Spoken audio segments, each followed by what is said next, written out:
पश्चिमका हिमश्रृङ्खला एवं मनोरम प्राकृतिक अवलोकनदेखि समुद्री सतहबाट 432 तथा 2685 मिटरसम्म समुद्री सतहबाट उचाइमा अवस्थित सुदूरपश्चिमको सुन्दर पहाडी जिल्ला डडेलधुराको सदरमुकाम अमरगढी नगरपालिकाको आफ्नै इतिहास र गौरव रहँदै आएको छ।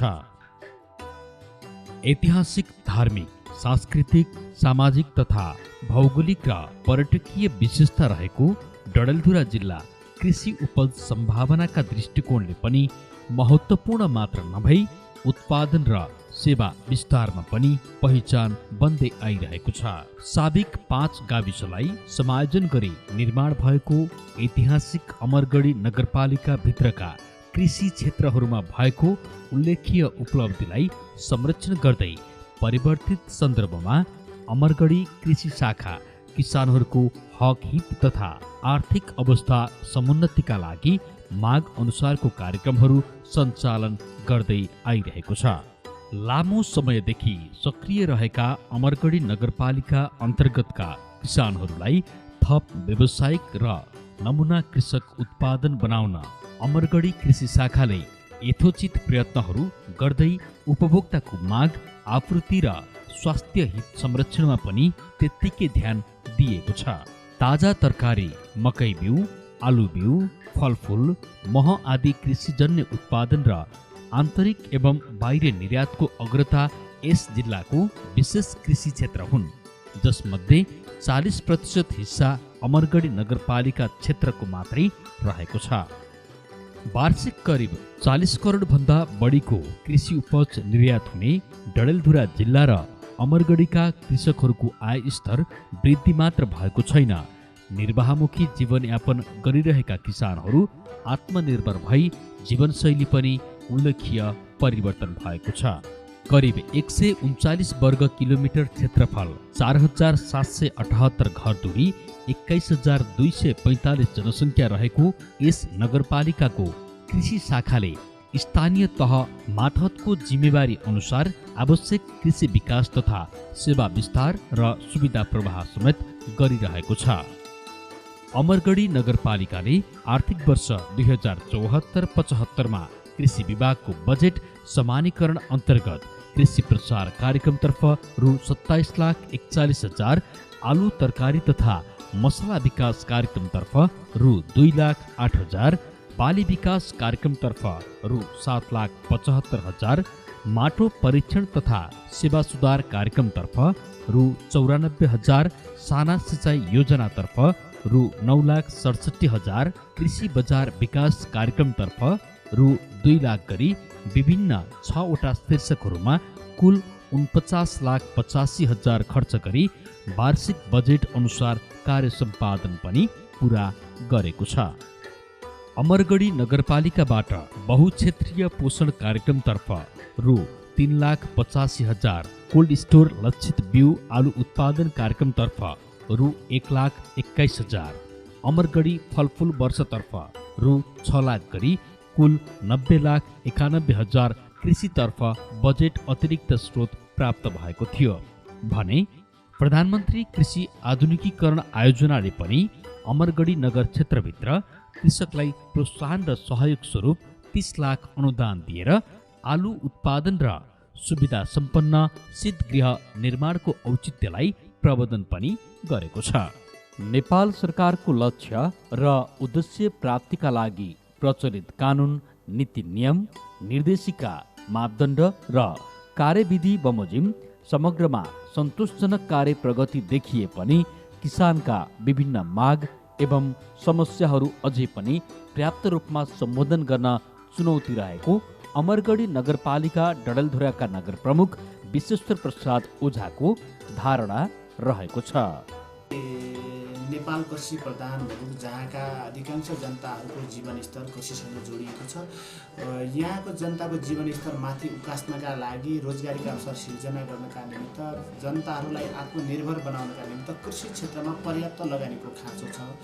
यद्यपि अहिले पनि त्यो लगानी जुन हामीले कृषि क्षेत्रमा बजेट विनियोजन गरेका छौँ त्यो पर्याप्त छैन।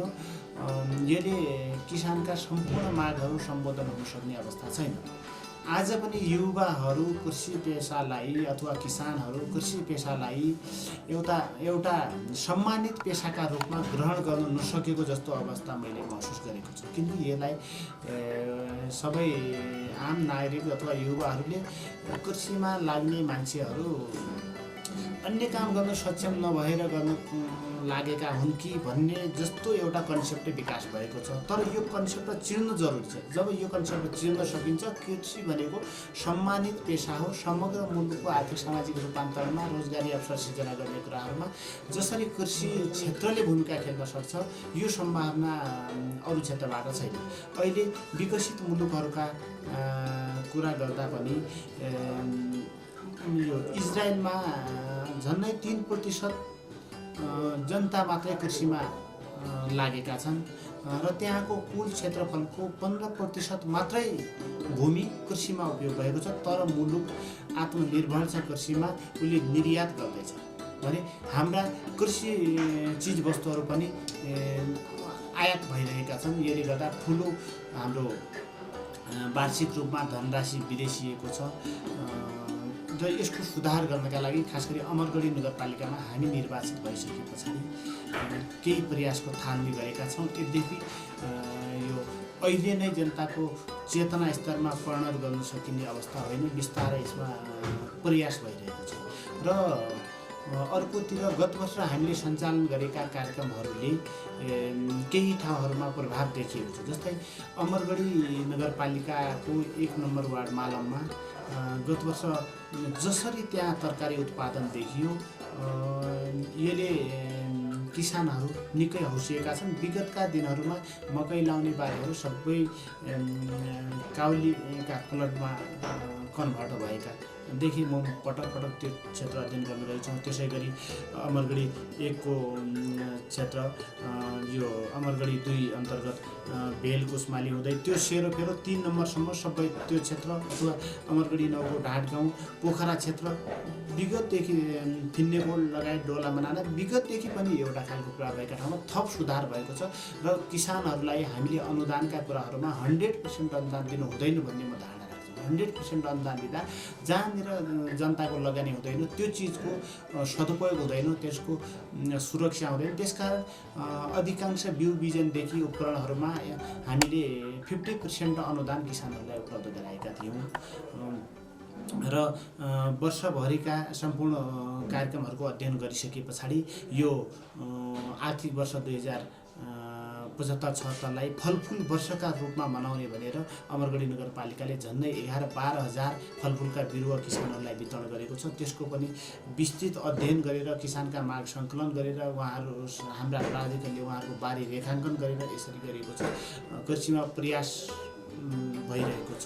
लक्षित कार्यक्रमहरूको कार्यान्वयन र प्रभावकारी नतिजाका लागि सम्बन्धित सरकारवाला निकायहरूसँगको अन्तर्क्रिया, कृषकलाई प्रदान गरिएको कृषि यान्त्रिकरण, कृषि बजार पूर्वाधार निर्माण, भकारो सुधार तथा कृषि विकासका लागि जनचेतनामूलक कार्यक्रम अन्तर्गत तालिम, भ्रमण, गोष्ठी, समीक्षा, उपस्थिति तथा अनुगमन मूल्याङ्कनले किसानहरूका आकाङ्क्षाहरूलाई सम्बोधन गर्न थप प्रभावकारी भूमिका निर्वाह गरेको छ।